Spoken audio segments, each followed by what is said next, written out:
So here's a different type of problem where you're given a formula about height of a projectile. So that's a formula that's actually true if you're talking about feet. And the key thing are B and C are some numbers we've got to figure out. And the problem that we're looking at for this one is a rock is thrown off the roof of a building with original height of 102 feet off the ground, and then after 1.84 seconds, the ball reaches a maximum height. That's that red dot right there. So we want to find B and C and then determine how long it takes for the rock to hit the ground. Okay, so we know two things. We know that when we plug in 0, we get 102. That's the original height being 102.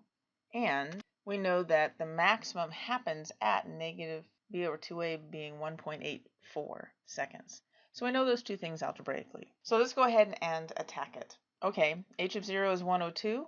When we plug in 0 for t, we end up with this formula saying that that's 102. And of course, that means c is 102. So now we know what most of the formula is. We just need to figure out b at this point. That's where the other information comes in. We know that negative b over 2a is 1.84. We just go ahead and plug that in to what we know. We know that, of course, a is negative 16.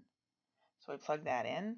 And solving for b, we end up with 58.88.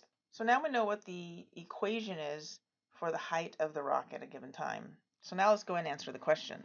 The question was determine how long it takes for the rock to hit the ground. Well, what that means is the height is 0, and this is a quadratic equation, so we use the quadratic formula. It's pretty ugly, but luckily we have a calculator, and the calculator says either negative 1.28 seconds, which doesn't make any sense because it's not going to hit the ground 1.28 seconds before we threw the rock, or 4.96. So that's the one we want.